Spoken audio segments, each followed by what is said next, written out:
Well, as they say, sa aso, kahit napagalitan mo, pag uwi mo, sasalubungin ka ng masaya. Unlike sa tao, pag nag-away kayo, siguro mga ilang buwan hindi ka kakausapin, ilang linggo.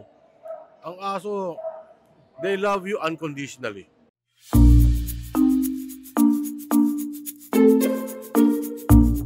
What's up mga ka-Abante? It's me, Trina Martinez, your Petmalu host. Today, andito po tayo sa PCCI Activity Center para makisama sa Chowchow Breed Specialty Show ng Chowchow Club of the Philippines. Tara, tingnan po tayo.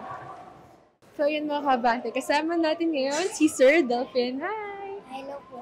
Ilang taon na po kayo, Sir Delphin? 12 years old. 12 years old. So kailan kayo nag-start maging handler? 9 years old. 9 years old. So sino yung kasama natin ngayon na Chowchow? Ano po? Shallow po. Shadow, okay. So si Shadow, paano mo siya inaalagaan? Ano po? Nalalaro po. At pinapakain po ng mabuti upang umanda ang kanyang katawan. Paano yung training routine natin kay Shadow? Ano po? Posing and ano po? Sa paglalakad po. Kung para po hindi po siya malikot. Okay. Ikaw din ba yung nag-aalaga, nagpapakain sa kanya? Ako. So, ano yung diet ni Shadow? Ano po? Dog food. And meat. Si Shadow ba, nagiging aggressive ba siya sa mga ibang tao? Or sa lahat mabait naman? Sa lahat po. Mabait naman. Okay. So, ilang taon na kayo magkasama ni Shadow, Sir Delphin? 1 year. 1 year. 1 year.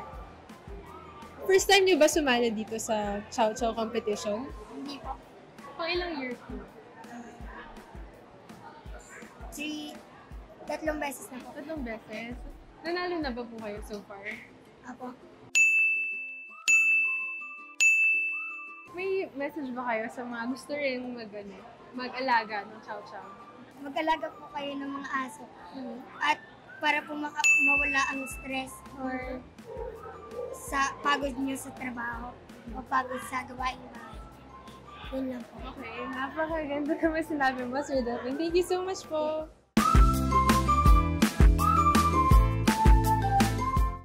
At ngayon naman po mga kabante, kasama po natin si Sir Simon Sim, ang isa sa mga judge ngayon dito sa specialty show. Hello po, Sir!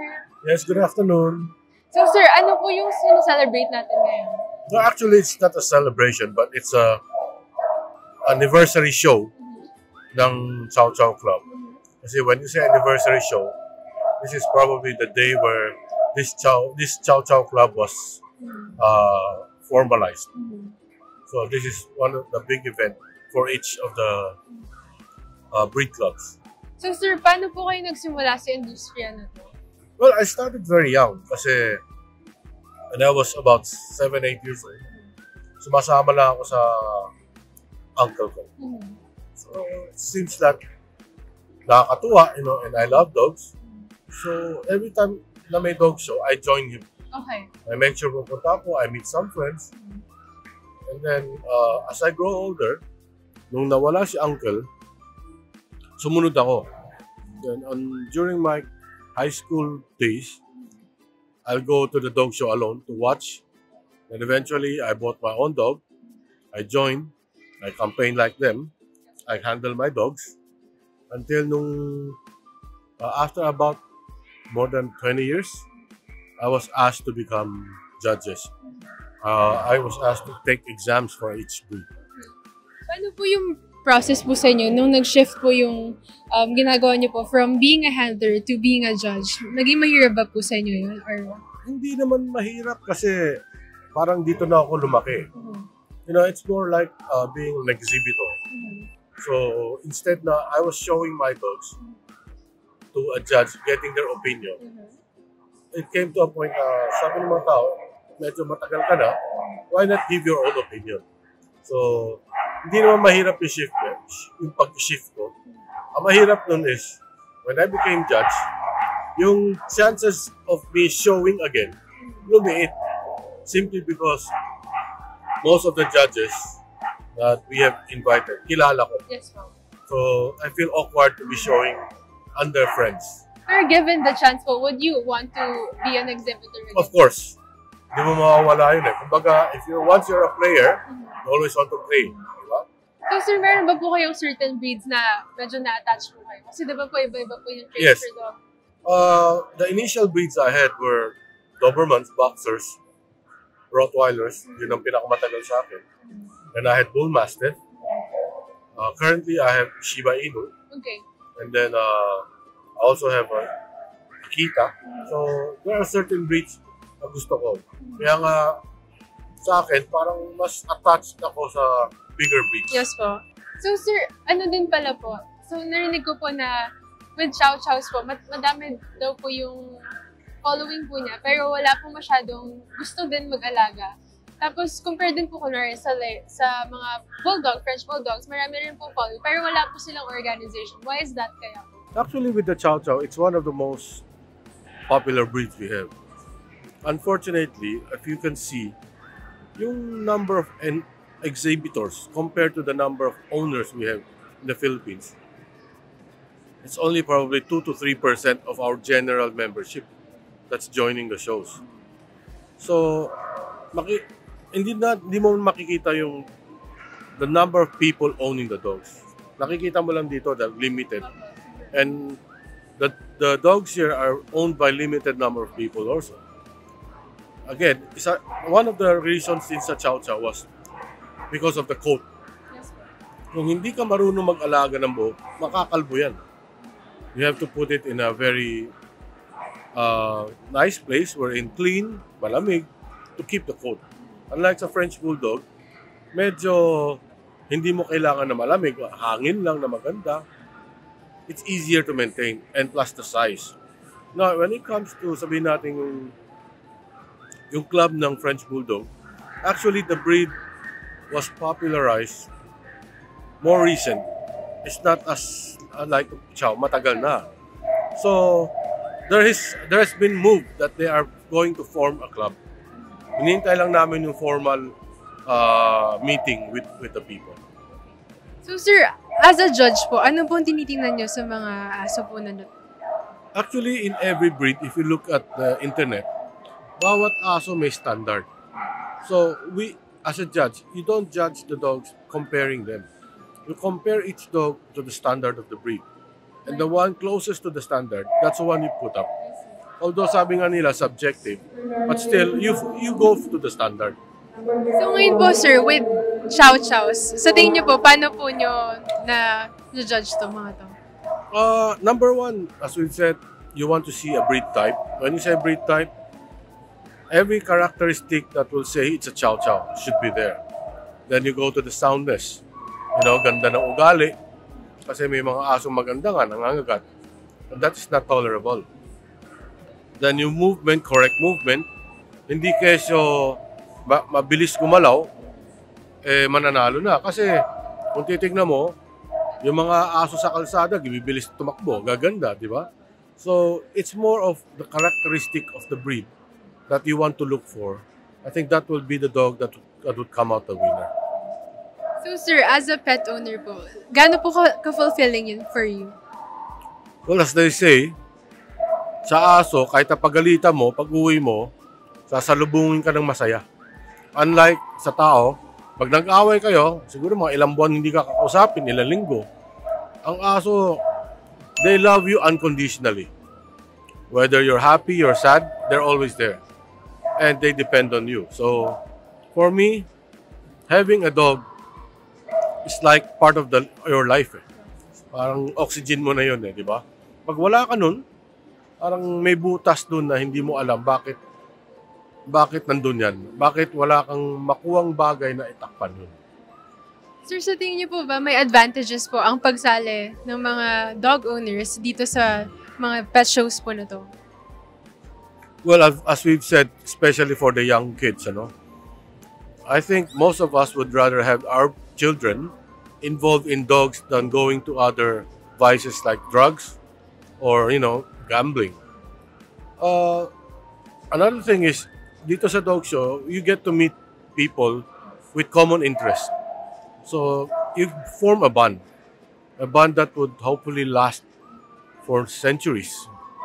Okay, like si Yayo, we've been together, although we compete against each other before, but the friendship's still there after 20 years, 30 years. So it's the friendship that you build. So sir, paano po exactly sumali sa mga ganitong competition? Well, number one, you have to get a dog that's good dog, good show dog. When you say it's a good show dog, it means the dog should conform to the standard. Hindi yun, pag kumuha ka ng Pomeranian, mukhang Pomeranian lang. Kumuha ka ng Chowchow, mukhang Chowchow, okay na. You get a good specimen. Get a good trainer, or you want to study on how to train the dog, how to show the dog, then you register. But the best thing is, if you come in, lahat naman tayo nag-umpisa sa walang alam. And then eventually, you watch and learn, talk to the people, and practice. That's one step at a time. Even when I started, nanunod lang ako, ginagaya ko lang. So we learn through it. So sir, gusto niyo ba po anyayahan yung viewers natin kung gusto po nila sumali? Yes, of course. To all our viewers, we hope that you would take some time to come enjoy our events. Masaya ito kasi number one, nakaka-relax. Number two, for those who are looking for an activity to do, hindi lang dog show meron. We have obedience trial, we have agility trial, yung iba yung fashionista, wherein they dress up the dog. Marami tayong factors, aspects na pwede mong pasukan. So, get a dog. But first of all, dog lovers dapat. Kasi pag hindi ka dog lovers, I don't think you will like what we are doing. So thank you so much po, Sir Simon. Thank you, Katrina.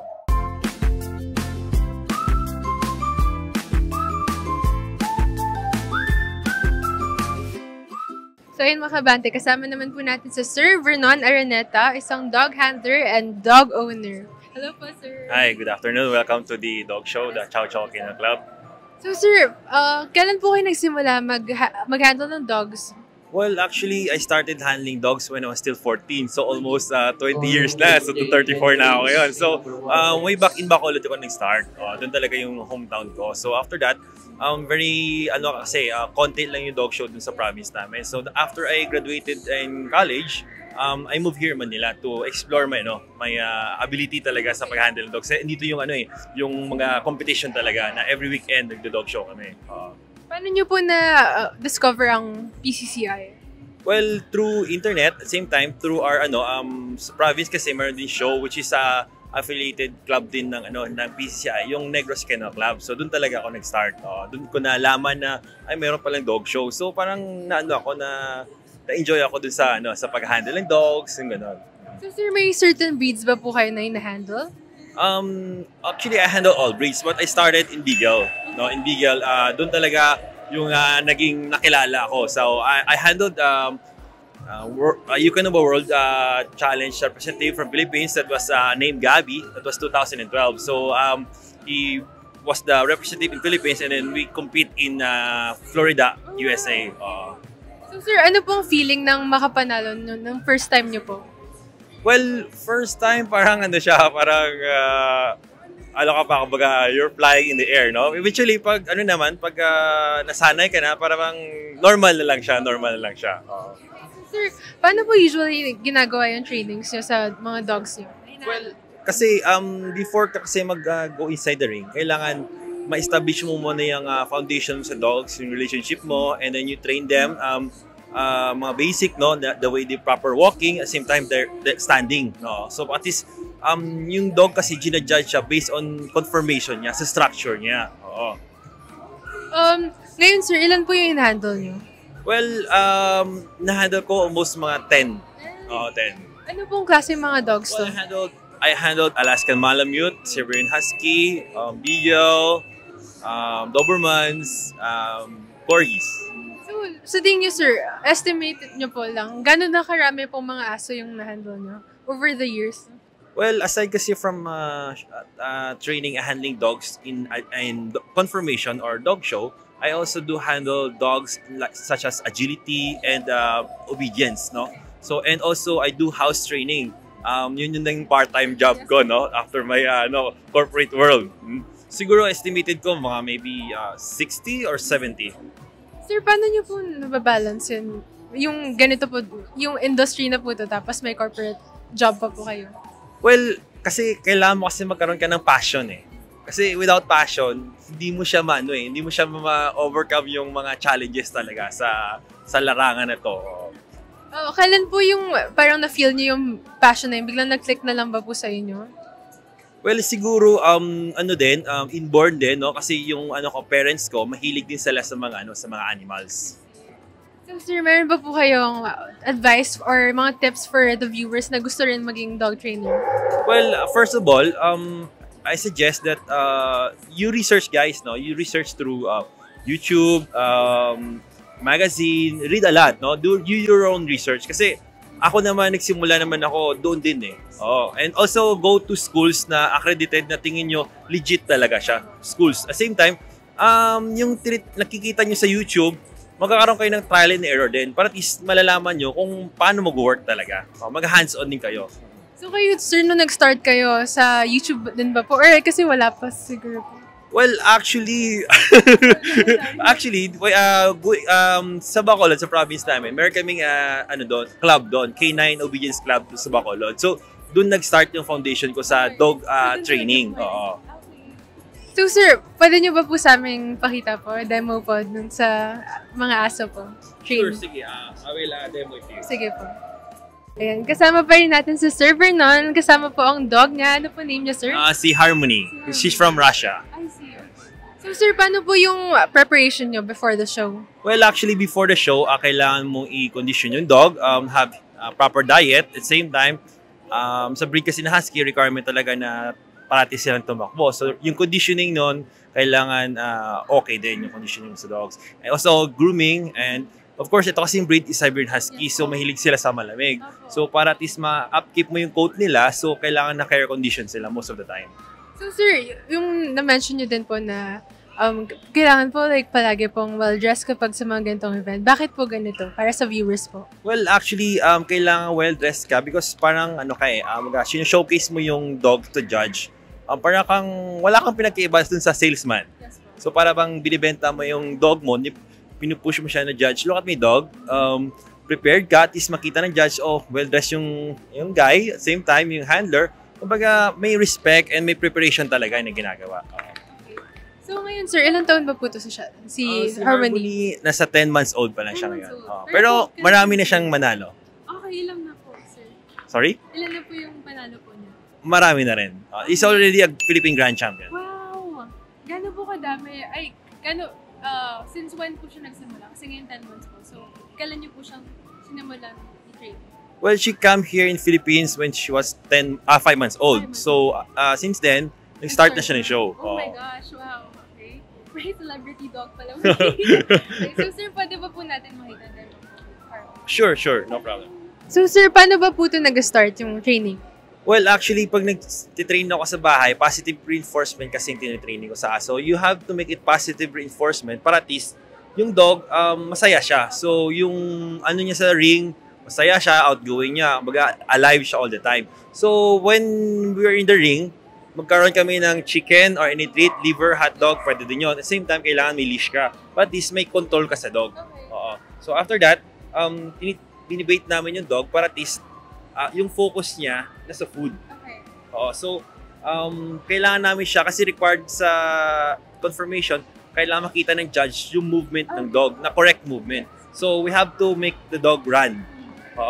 So, usually, yung movement na hinahanap ng judge is yung straight and back. Yung coming and going, titingnan niya yung soundness ng dog. Kumaga, malinis pa siya gumalaw pag hindi siya yung kasi every breed may kanya-kanyang specific requirement standard kung ano yung correct movement niya. So, it doesn't mean na yung movement ng Doberman is kailangan parehas dun sa Bulldog. So, depende kasi yan sa structure nila. So, yun po. Paano po with Harmony? Try po natin.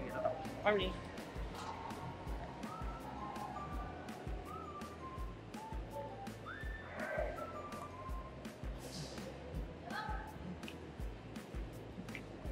Napaka-cute naman po ni Harmony.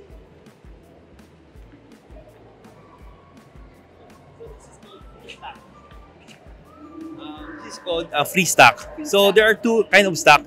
It's a manual stock, which is minamanually mo stock yung dog, which is inaayos mo yung paa niya, no?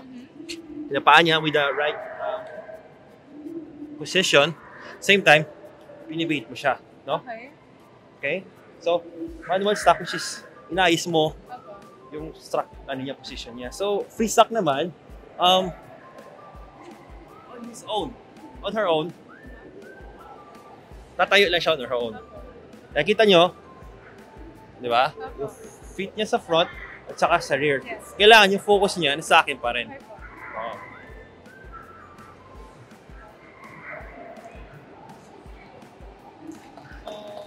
Good boy. Kailangan makuha mo yung attention niya para at least focus para at least sa'yo. So, when sabi ng judge, mag up and down ka, then up and down ka. Sample Sige po, sir.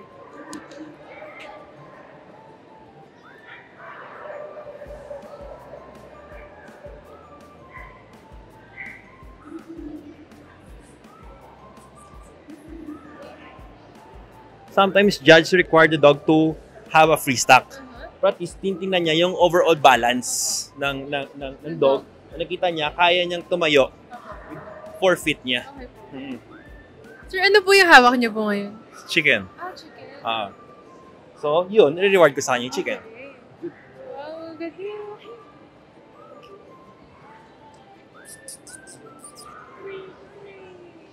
See? Kita mo, nagtatalo siya. So, happy siya. So, nag-enjoy siya sa show. So, kumbaga, yung dog, tatagal siya sa ring.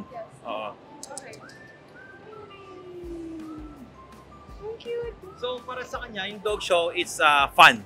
Laro. Oo.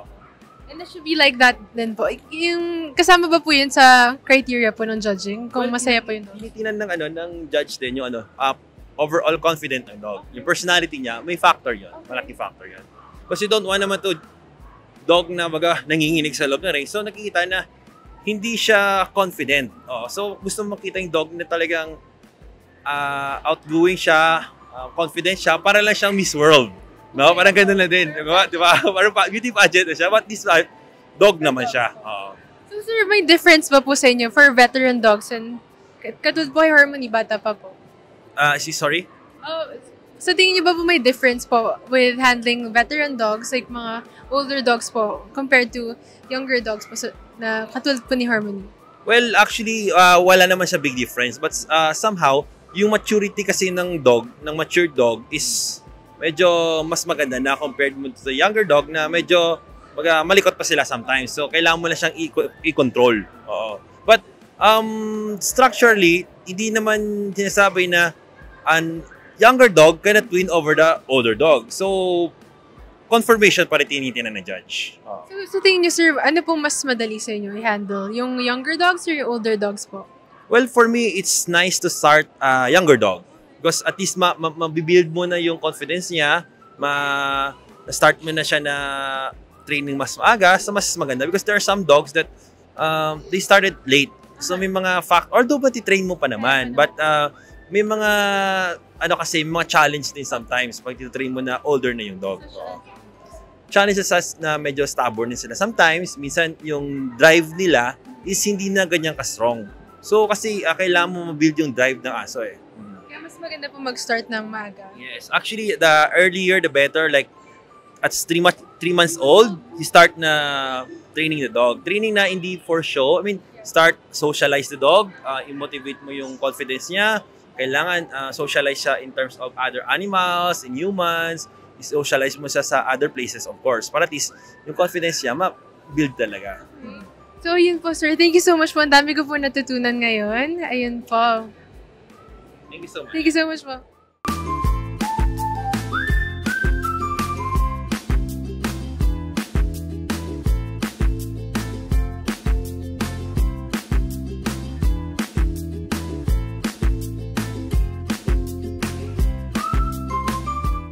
O, diba? Petmalu ang Chowchow Club of the Philippines. Petmalu din ba ang mga pets nyo? Maaari nyo kami message or mag-comment down below para may feature ang mga pets nyong Petmalu. Bago po ang lahat, inaanyayahan ko po kayo i-follow ang aming social media at Abante News Online. Muli, ako po si Trina Martinez, your Petmalu host. See you next week mga kabante!